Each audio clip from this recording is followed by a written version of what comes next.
friends, today I will discuss the series circuit and parallel circuit in the network theory. Then I will discuss what are the properties of series circuit, what are the properties of parallel circuit.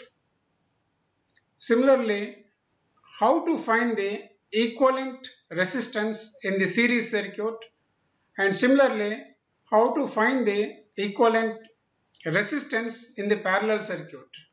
Similarly, how to find the current in series circuit and voltage across each element in the series circuit.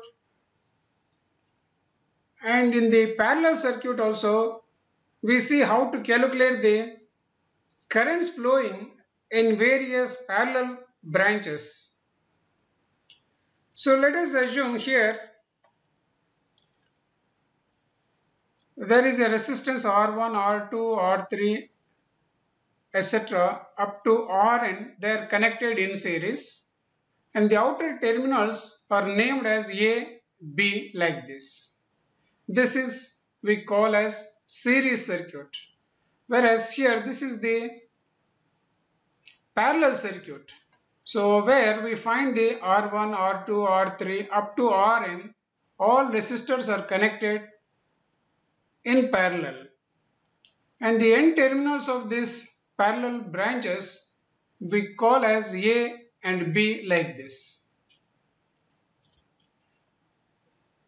So then the equivalent resistance for the series circuit we can write as RAB, that is between A and B. The total resistance we can write as R1 plus R2 plus R3 plus etc. up to plus Rn. So in this series circuit, so what we find is the same current will flow through it, and it follows what is called the Kirchhoff's voltage law. And coming to the parallel circuit, to find the equivalent resistance between the terminals A and B, we write 1 over RAB is equal to 1 by R1 plus 1 by R2 plus 1 by R3 plus etc. plus 1 by Rn. So this will give us the total resistance RAB formula, and the voltage across each element will be same in case of parallel branch circuit like this. Suppose we have only two branches connected in parallel like this. R1 and R2 are connected across the terminals A and B. Then we can find out what is the resultant resistance between A and B, that is RAB is equal to R1 into R2 divided by R1 plus R2, that is product of opposite sides divided by sum of the parallel branches. So this is often going to be used while solving the problems. So let us see what is the series circuit and what is the parallel circuit numerical. So let us say we have a voltage source 10 volts and it is connected in series with the two resistors, each having 10 ohm resistance like this, that is R1, R2.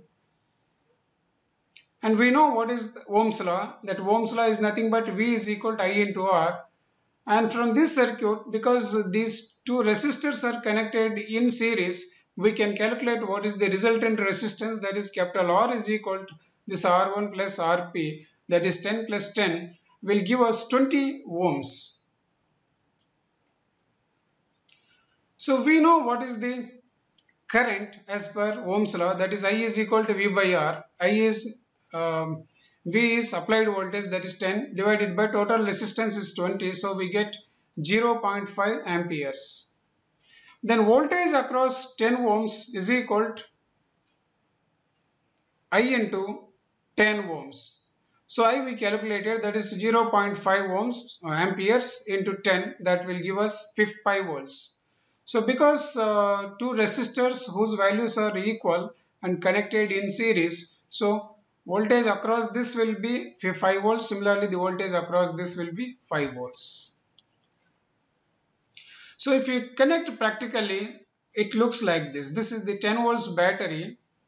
This is the 10 ohms resistance. This is also 10 ohms resistance connected in series.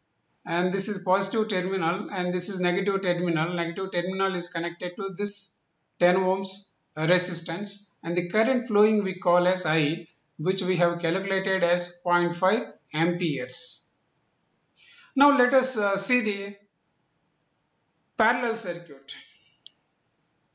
So here we have a voltage source 30 volts and there are three resistors whose values are equal in magnitude, but they are connected in parallel. That is R1, R2, R3 are connected in parallel and each resistance will have the resistance 10 ohms like this, 10 ohm, 10 ohm, 10 ohm. So because the same voltage will be available across the parallel resistors, for same resistances, the current drawn by the resistance will be same for all these three. So we write first one current calculation, that is I1 is equal to V by R1, that is using the Ohm's law. We write that like this. What is the applied voltage? 30 volts. What is the armature resistance here? It is 10 ohms. So we get 30 by 10, that is 3 amperes we get. Because this I2, the second branch R2 and R3 value also 10 ohms. So we can straight away write I1 is equal to I2 is equal to I3 is equal to 3 amperes. Because this R2 and R3 will also take the same current as that of the R1. So if you apply the KCL at this node, that is the sum of the currents entering the node must be equal to the sum of the currents leaving the node. So the current that comes from the supply we call as now applying the KCL at this node, the current entering from the supply is called I, whereas the current going through the resistors, we call them as leaving currents from the node. So I is equal to I1 plus I2 plus I3, that is 3 plus 3 plus 3 plus 3, that is 9 amperes. So the supply current is 9 amperes. So whereas,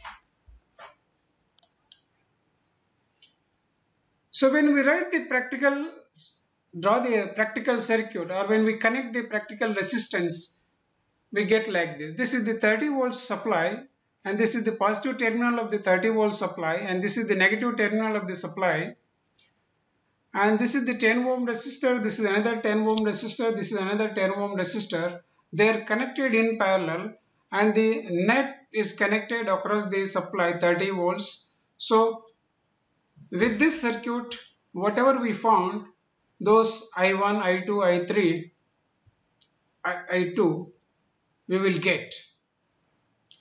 So let me summarize once.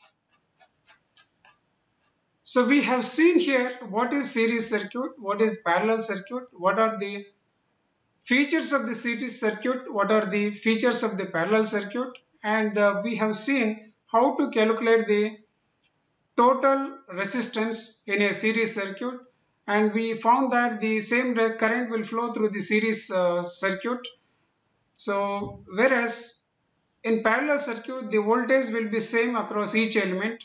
The resultant resistance in a parallel circuit we write like this: 1 by RAB is equal to 1 by R1 plus 1 by R2 plus 1 by R3 and so on plus 1 by Rn.